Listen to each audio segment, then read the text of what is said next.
Convections from WTSU. After spending 15 years in prison, a Jefferson Parish man is free. DNA evidence exonerated Damon Thibodeau, who is on death row at Angola, serving a sentence for the rape and murder. Welcome to Roundtable Decision. I'm your host, Wyatt Birkenoff, and for today's video, we're going to talk about wrongful convictions and the trial system in the United States. And these questions I have listed here were from a Discord patron or Discord follower in my Roundtable Decision Discord, and he had a couple of questions he wanted me to talk about for a video, and that's what this video is going to be about. So I'm going to read these questions and then we'll start the video.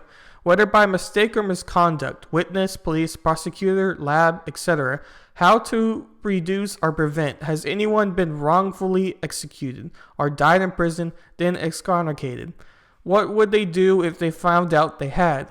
They can't undo it, and oops, sorry would seem inadequate. If misconduct led to a wrongful conviction, should the penalty be dependent on the outcome of the convict? And he said probably more questions, which there can be many more questions to this, but we're going to answer the questions he has listed and a few other questions I brought up. So, going for this article, it states that there's 8 reasons for America's shameful number of wrongful convictions. So real quick, in the United States, there has been wrongful convictions. And a lot of times before DNA really became a thing like it is today, and in the past with only about really 12 years of it really being super hardcore of we know today.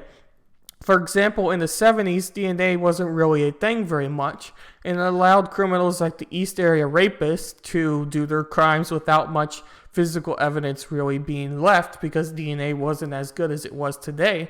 And now DNA has been used to find Joseph DeAngelo, who is the one listed to be the East Area rapist. And although his trial hasn't fully happened yet, and we don't know if he is the person, it is highly suggested that he is the one due to the physical evidence in DNA, what they were able to use from various things they collected back when he did his crimes. But this article talks about the conviction rate, which is 2 to 10%, and if that's the case, there's anywhere from 46,000 to 230,000 innocent people locked up behind the bars. But we're going to get to the reasons that they suggest. The first one is prosecutorial misconduct. Most prosecutors are also honest, hardworking professionals, but some have been known to hide exculpatory evidence, encourage witness to commit perjury, lie to jurors, judges and defense lawyers, use the testimony of bogus experts or ignore relevant evidence beneficial to the accused. So obviously the prosecutorial attorneys are the people who are in charge of making sure that the victim of the crime is represented. So if it's a murder, it's the dead person who the prosecutor represents, rather than the defense represents the person who the prosecutors are blaming for the crime. So those who don't know what exculpatory evidence is, it's essentially evidence that all lawyers have to be aware of. So although you may watch in TV the trial system and how the TV portrays it, and there's always this one crazy fact the defense or the prosecutors throw in to win the crime, and everybody is shocked and they're stunned, and that is the evidence what makes them win the crime. Now, obviously, in real trials, this is not the case, because exculpatory evidence is essentially all evidence is known from both sides. So, for example, if you want to bring in an expert witness for DNA evidence, the other side needs to know that that's what you're doing. You can't just randomly bring this witness in. And the same goes for papers. So, if you're talking about like a fraud, someone who committed fraud, the exculpatory evidence would be some papers would either make the person look like they committed fraud if you're on the prosecutor's side. But if you decide to not show that evidence and later use it in the actual trial system, you could be misconduct from it. You can't do that. All sides need to know what you're saying. So that's what the exculpatory evidence is used for, to make sure that the trial is completely fair on both sides.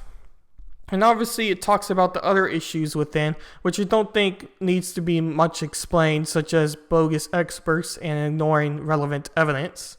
So obviously you can bring in any expert you want.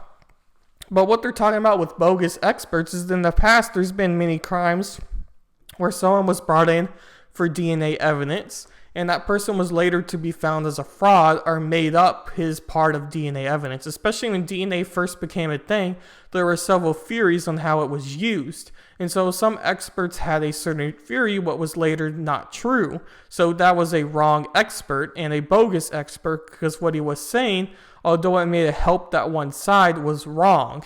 And that's a lie, and you cannot lie in the court. Also, another thing is false confessions. This is their second reason. Most jurors find it impossible to believe that a suspect would confess to a serious crime he didn't commit.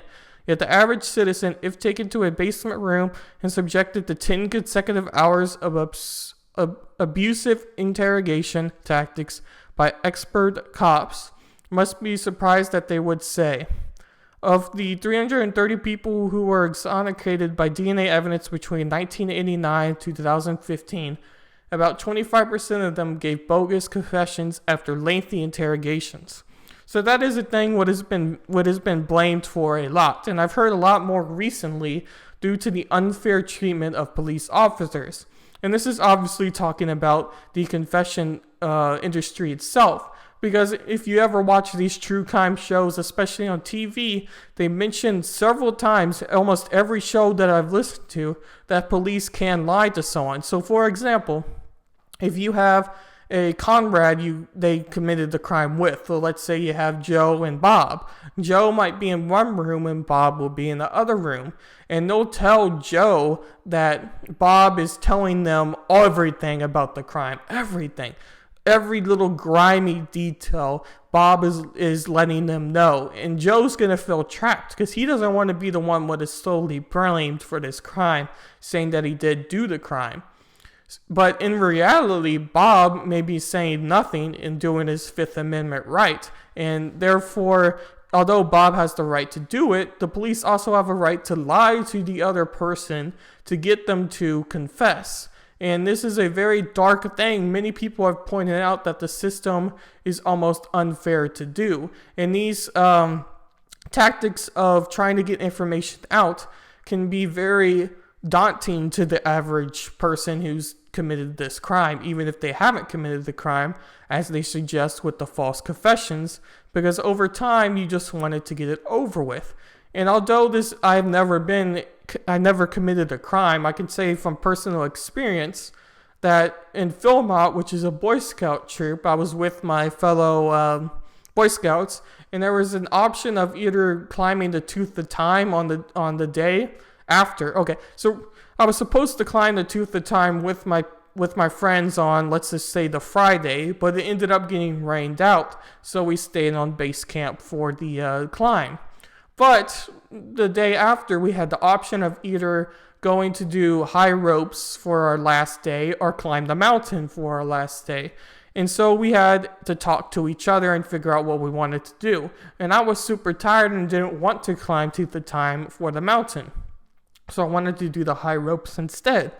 But later, the people who really wanted to climb the mountain kept saying that they really wanted to, and over and over and over and over and over and over just kept saying it. And eventually I got worn out and decided that I would climb the mountain, even though I really didn't want to. And long story short, I ended up enjoying the mountain, but that's not the point. It is the point that people can get worn out in these highly pressured situations, and I do think that is a very good claim to make. The third reason is faulty eyewitness identification. More often than not, those who witness violent acts have trouble accurately recalling the facts and identifying those involved. Physical and photo lineups may exaggerate the problem because police multiply them to focus suspicion on favored suspects. So I'm going to have videos on this later for the eyewitness accounts because it's something I really want to point out with the system itself, especially like I said before DNA, eyewitness accounts were very much used to get a person labeled to do that crime because you place them physically in that scene, or at least you think you place them physically on that scene. So I'll talk a lot more about that later, but it is something what is huge within the system even today. And although memory and eyewitness accounts are very, very, very, very, very, very, very multiple varies unreliable in many cases. Jailhouse snitches. In every jail, there's a career criminal starting at a long sentence for leniency. He can be persuaded to lie to the jury and describe in great detail the confession overheard from the accused, usually a cellmate. If he performs well enough to stand, the authorities might allow him to walk free. So this is another thing you'll see on crime shows, what I've seen before. But essentially what they're talking about is someone who's wanting a lesser sentence. Let's say they have a life sentence and they want a shortened sentence to potentially be released before they die. That the police will work with that person to give them the thing they've heard from their cellmate to a shorter sentence. And obviously there may not be anything wrong with it entirely, because if they overheard that you killed, Joey last night and you were proud of it, it still can be used for eyewitness account, but it's rather judging the people's usage of it. Next one is bad lawyering. These accused of serious crimes rarely have money. Many are persuaded by good public defenders, but too many get stuck with court-appointed lawyers with little or no experience. Capital cases are complex and the strikes are enormous. All too often, the defense lawyers are still in over their heads. So this is more about the convicts who commit the crime and they don't have money to pay for a really good lawyer for their crime, and they get a court-appointed lawyer. And these court-appointed lawyers are more than often either the worst lawyers or people who have just came out of school for their careers. And there's several problems wrong with it, because if you have an inexperienced lawyer who tries to win your court case and tries to win, and they don't have experience, obviously it would be like trying to write a novel without knowing how to write. It's not going to work. So that is another thing. And then the next two reasons, I'm going to skip the sleeping judges, and you could read that part if you want, but essentially it's talking about judges would have a preset mind on the issue. So not necessarily that they're racist or anything like that, but judges that are essentially pro a certain side or pro a certain stance, and they're not going to change it. The next one is junk science, and that relates a lot to hair fibers and DNA testing. And now even DNA testing today has had problems in the past with what is called trace evidence, I think it's called. I might be wrong on that, but essentially it's about how if you touch someone's coat, when you touch it, your fingerprints may still be on it, even though you didn't do the crime. So essentially, it's DNA evidence that could be on a knife because you touched it before when you didn't actually stab the person with the knife. So it's that type of thing. And other science especially before DNA, they tried to come up with several type of sciences to explain and put physical evidence, when in reality, that wasn't the case. So this next one is the wrongful convictions rate. And I thought I would show this infograph as it's a visual aid of how many cases there actually are for wrongful convictions. 1 in 25 waiting on death row are innocent. False confessions, 20% of the 149 people who are falsely accused of their crime in 2015 were exonerated due to false confessions. And then obviously it has their own law firm, but I just thought I would talk about those two statistics, as well as the Incident Project reports 2 to 5% of these behind bars are innocent. There are 2 million people incarcerated. If 2% of them are innocent, that's approximately 40,000 who are wrongfully imprisoned. So that's the same statistic on multiple sites. And I thought I would also highlight some more information of exonerations in particular, and you can go per state. And Texas has had a problem with it in the past due to the massive amount of number who are involved in Texas as a whole. As you can see, it has 363 exonerations, and then you can see California, what has 205, and other deep brown states like Illinois, who has 303, and other things. And you can see this graph down here with how many people have been exonerated in the past by each year. And you can see that in 2019, according to this site, there's only been one. And Leona Republica Cafe, whew, I did not say that right. Anyway, it lost 15.5 years on her life due to being wrongfully convicted. And obviously, there's a various of crimes and how long these people have been convicted for and what they could been convicted with. Like Andrew Wilson, who I saw in 2017, who lost 30.3 years, which is a long time to be wrongfully convicted due to false eyewitness accounts or DNA evidence, as DNA has been a huge event that has allowed many prisoners to be released. This next one, where the question was, has there ever been any people who were executed and later found innocent? And I found that from many articles, they listed either 8 to 10 wrongful convictions, but I thought that this had the most information per each one.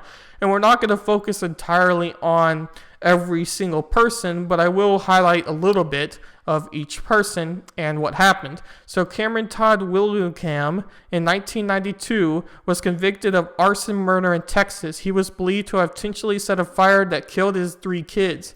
In 2004, he was put to death. Unfortunately, the Texas Forensic Science Commission later found that the evidence was misinterpreted, and they concluded that none of the evidence used against Willingham was valid. As it turns out, the fire really was accidental.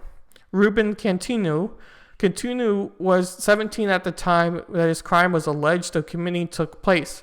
Cantino was convicted of capital murder in 1993. The Texas teen was executed.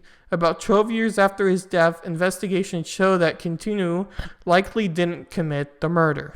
The lone eyewitness recently recanted his testimony. So then there you go with the eyewitness accounts, which I'm going to talk about real shortly. You also have Larry Griffin. Griffin was put to death in 1995 for the 1981 murder of Quentin Moss, a Missouri drug dealer.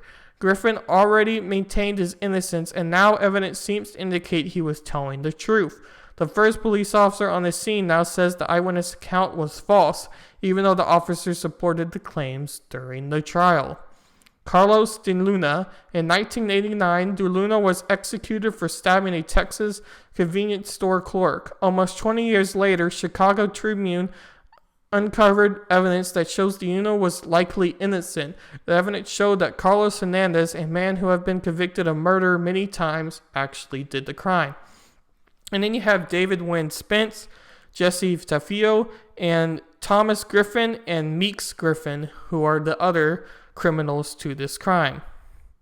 And so this is a very interesting claim because these people have been executed and lost their lives and turned out to be true, which is very sad, and it puts to why there's so much of a problem and why people have a problem with death sentences. And especially in Texas, where I live, it is a very highly debated topic on if death row and death penalty should be used. But real quick, as I was talking about before, these are 25 wrongfully convicted felons who are exonerated by new forensic evidence. And I'm not going to go over any of these names and what they did in particular besides the first 2, because I think that it kind of points out to the wrong fact and what happened. So Kirk Bloodsworth was the first American on death row exonerated by DNA evidence. Kirk Bloodsworth serves an inspiration to many of those who feel they've been wrongfully convicted. Bloodsworth was convicted of a brutal rape and murder of a 9-year-old girl. He was exonerated with DNA fingerprinting evidence. Frank Lee Smith. Unfortunately, Frank Lee Smith died of cancer on death row in 2000. He never lived to be exonerated with DNA evidence because his criminal background and based on composite sketches, Smith was convicted of rape and murder. He was on death row for 14 years in Florida before dying. He was exonerated 11 months of his death, and DNA evidence identified the real repator of the crime as Eddie Lee Mosley. So then you have Ron Williamson, Dennis Mayer, Herman Akins, Wilton Dedge, Vincent Motto, Larry Bostick, Dean Cage, Anthony Capozzi, James Dean, Adia Joanne Taylor, Charles Irvin Vine, Bruce Goldslick, Paula Gray, Nathan Hatchett, Leslie Jean, Joe Thomas, Shinty Otto, David Sean Pope, William Ringy, Raymond Santana, Philip Leon Truman, Eduardo Valdeses. I probably butchered some of those names, but those are 25 people, according to this website, who were wrongfully convicted felons due to new forensic evidence and mainly DNA evidence of the crime. But as I mentioned earlier, Texas has been under heat, and I thought I would talk a little briefly about Texas because it is the state I live in. So they're trying to pass these 3 laws, what we have here.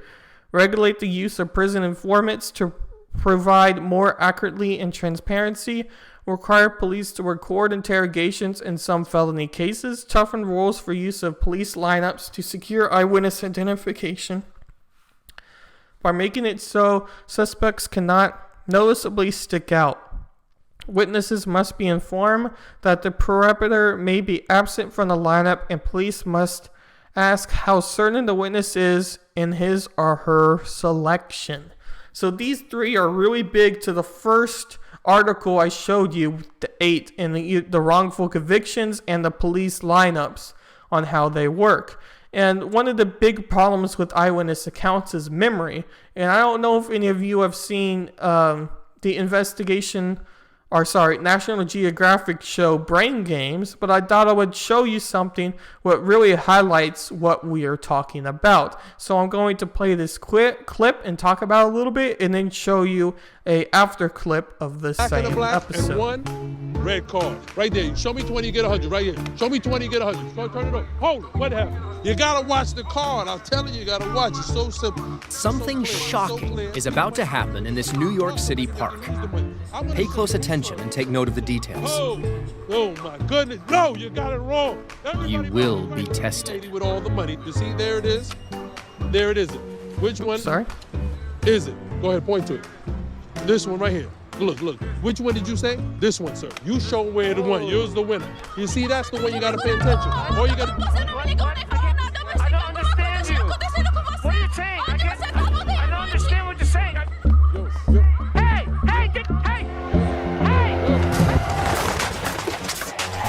You and 20 unsuspecting bystanders just. So real quick, that was the Brain Games teaser what they made for this crime. So essentially these people were being distracted by a card game, and then this set up crime with actors was made to see if these people could notice the aftermath of this crime. So essentially what Brain Games was testing was if these eyewitness people could identify the characteristics of the robbers in this case and what events actually happened. Who was wearing what hat, how were they dressed, what eye color were they, how tall were they, what gender were they, those type of events, and what actually happened in the crime, what got stolen, was he mugged, was he stabbed, that type of thing. Was he stabbed? Anyway, so I'll play this clip part again so you can see another time what actually happened and see if you can remember the people who committed this crime now that you know what you're looking at.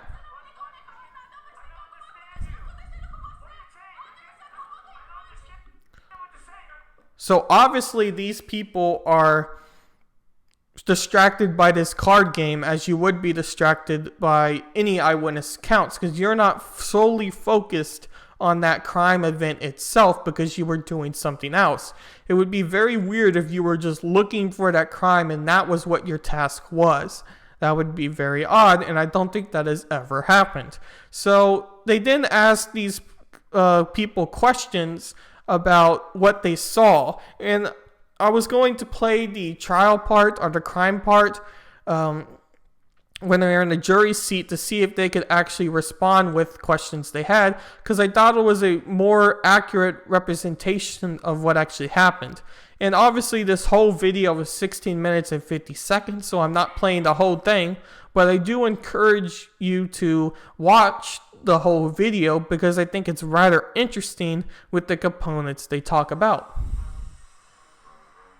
You don't really need a PhD to know that as time passes, memory fades. But what is less well known is that as the memory is fading, it becomes more and more vulnerable. Dr. Elizabeth Loftus studies memory and the various ways it can be manipulated. It may not matter if you can't remember what you had for dinner last night, but what if a jury was relying on your eyewitness testimony? We know from an analysis of hundreds of cases of wrongful conviction where people have spent years and years in prison for crimes they didn't do, that the major cause of those wrongful convictions is faulty human memory. Somebody can have a false memory or a distorted memory and be confident, detailed, and emotional about something that's wrong.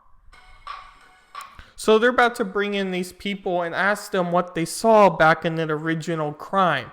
But I thought I would play this part of the video before then to give you an understanding about what's about to happen.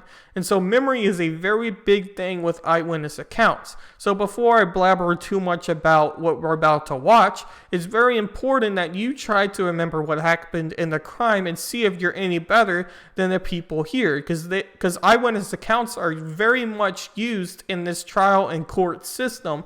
And they are very unreliable because human memory is very flawed and it can make up things to become something else. Get ready to test the reliability of your and our eyewitnesses' memories. You're here in a Brooklyn courtroom for testimony. Pay close attention to what you're about to hear because everything you thought you knew might change. Hi everyone, I'm Elizabeth, and I'm just going to be asking you a few questions. What do you remember? I remember a woman screaming in some language. I don't know what it was. Maybe Italian? Somebody ran up and grabbed something out of his bag, ran off, and I remember the woman. She was still standing there for a second. She had like really long, dark hair. She had on a red coat. That's pretty much it. Can you say I saw a white blazer on this woman? Yeah, so did I. I definitely saw her in red. She was the first thing that I saw. So you agree with that, but you disagree. So real quick, they immediately have a contradiction of what they saw from the lady. So this lady was wearing a red coat or a white coat. And obviously when the one man in the corner mentioned that she was wearing a white coat or a white outfit, another people joined in and said that that is what she was wearing. But the man who's sitting in the center and at the front believed that she is wearing a red coat and firmly believes that she is wearing a red coat. And I would challenge you to remember what she was actually wearing, because do you think she was wearing a red, green, or white coat? So it's very challenging to actually remember these details. Yeah, well, when he said red, that kind of triggered my memory of red. Good. Details, the more the merrier. I saw somebody come over and just take his camera out of his bag. He had like a shoulder bag. Did anybody see the camera? Raise your hand. Okay, we have 3 of you. And definitely grabbed the camera out of the guy's bag, silver camera, and ran off like in the same direction. So he came from like my right, and they kept going off to the left. Something dropped. Then I realized it was something that the older guy had. By the way, we've heard sort of conflicting information about the hat she was wearing. Some said it was grayish and some said it was greenish. And do you remember that hat? Yeah, I mean, I think it was definitely grayish. Grayish. Yeah. Okay. So this goes on for a while with people not necessarily remembering fully what actually happened. And so I'm going to play this part over here on the actual ending of what this event was and the conclusion from the doctor from Brain Games. Hi, Amanda. I'm Elizabeth. Hi, nice to meet Jordan. you. Nice to meet you. Before joining the other witnesses, Amanda and Jordan were given a mission by Dr. Loftus. What we're going to try to do is distort the memories of some of the real witnesses to this theft. What you remember should contain a lot of true details, things that if the real witnesses remember, they'll resonate to, and then the false information. If you would say, oh, by the way, the woman had long dark hair and a red coat. Okay. Good to go. All right. Thank you. Thanks. Could two fake witnesses plant fake details about the woman's coat and man's camera into the minds of the real witnesses? Witnesses can pick up information from each other that they incorporate into their memory, and it can cause an alteration, a contamination, a distortion, or even just add to somebody's memory. Who would be willing, if called, to testify about something that you're sure about? So, virtually all of you, or many of you, would go to court and testify. All right, well, let's take a look at what actually happened. Look at that TV though, like, oh man. Which one did you say? This one. You show where the one. Use the witness. You see, that's the one you gotta pay attention. All you gotta I don't understand you. What are you saying? I don't understand what you're saying. Yo. Not late. So boom, there you go. That was the actual clip of it happening again. And the question before is a really vital question because all of these people, well, almost all of these people, were willing to go to court to testify for what they've seen. So literally every single one of these people would have had what actually happened wrong.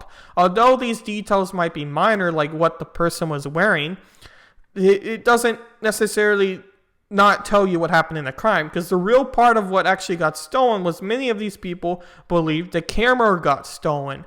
But the actual thing what did get stolen was his wallet. And obviously a camera and a wallet are very, very different, because a wallet actually has money and other IDs, and it's a much more valuable thing than a camera. And they got the most vital detail of what was actually seen wrong. And there's another Brain Games clip I encourage you to look up by yourself, what is essentially talking about eyewitness lineups and how they can be used to distort memory and trigger false lineups. So several of these articles mention these false lineups where you put certain elements to make someone stand out. So for example, you could have all white guys and one Hispanic guy, and if that person believes it was the Hispanic or Latino guy, he's gonna stand out. And the same goes for any other race and any other combination of events. And police can do that. But the big thing about the eyewitness accounts and pointing out someone who actually did the crime through these lineups is it's almost every time wrong, because the person is again relying on their memory. So it's a very lack thing to do. You can't rely on eyewitness accounts. So, excuse me, I'm going to address how to fix the system. So, going to the 8 problems what were suggested in the first article, it mentioned false confessions and eyewitness accounts, or these first 2 things. And obviously, you can't fully get rid, because some eyewitness accounts are very valuable because you can place that person on the crime. And if the person really does remember what happened, it is huge to proving the prosecutor's case. But as a system, as a trial and court system, I believe we need to go away from these confessions and eyewitness accounts. Yes, they are important, but they're almost every time flawed. You're relying on someone's memory, and memory can be twisted in so many ways. It is why magic tricks work. Although magic tricks don't fully rely on the person's memory when they're watching it, they're relying on the person and how they react to certain things. And eyewitness accounts are flawed from a first point because you aren't expecting this crime to happen. So it's very hard to so let's say it's breakfast time and you're eating cereal, and then in the backyard you see someone's wallet getting stolen, like in the brain games, even though they were out of the park. But let's just say it's in your backyard. Unless if you take a picture of that person with your phone, or you have security cameras or something, and you're relying if you don't have those things, and you just have your eyes and your memory to try to remember what was actually happening, it's probably going to be very hard for you to actually do that. So unless if you actually write what you saw right away, it's very hard. And going on to the next point, where eyewitnesses can jump on each other and kind of blend the story together. Although in the actual crime scene, you may only have a couple of eyewitness accounts, and not all those people what happened in the park. If those people talk to each other, that can be the case. So that is why in police, a lot of times they try to separate the eyewitness accounts. But obviously the police aren't going to get there right away.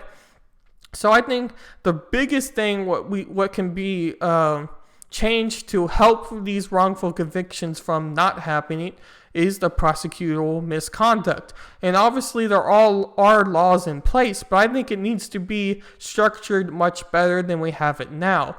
There needs to be a bigger penalty for if a prosecutor does it, or if a prosecutor lies in the first place. And with the jailhouse snitches, I think that's also something what can be improved on, because anytime the police are relying on someone to lessen their sentence through a fake story, most of the time that's a bad problem. So there needs to be more challenging of that felon, because that felon obviously has a motive to get a shorter sentence. And although that felon could be right and could yield to help the prosecution and to help the crime as a whole, it is also has a very negative side, because it can be a motive to get a shorter sentence when nothing like this really happened. And several of these true crime shows I've watched do have that event as happening. So I think those are the biggest things what can happen.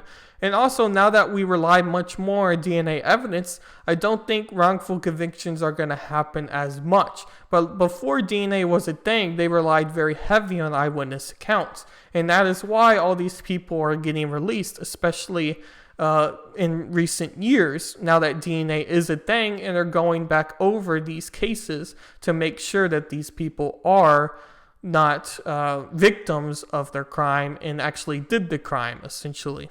And to answer the last question, if misconduct led to a wrongful conviction, should the penalty be dependent on the outcome of the convict?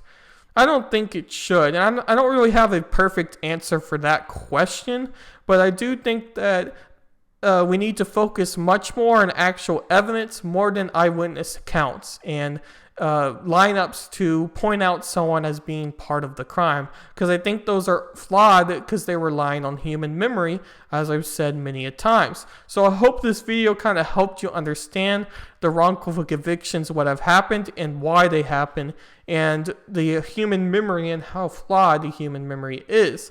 And I have done a presentation back in high school about human memory, and I might make a video. I've thought about it at the time, recording my presentation during school, but I decided not to. But I still might make the video on memory itself, because memory is a very flawed thing, and it would help to understand this video even more. So if there's enough interest on that, I will make a video on memory. But thanks for watching.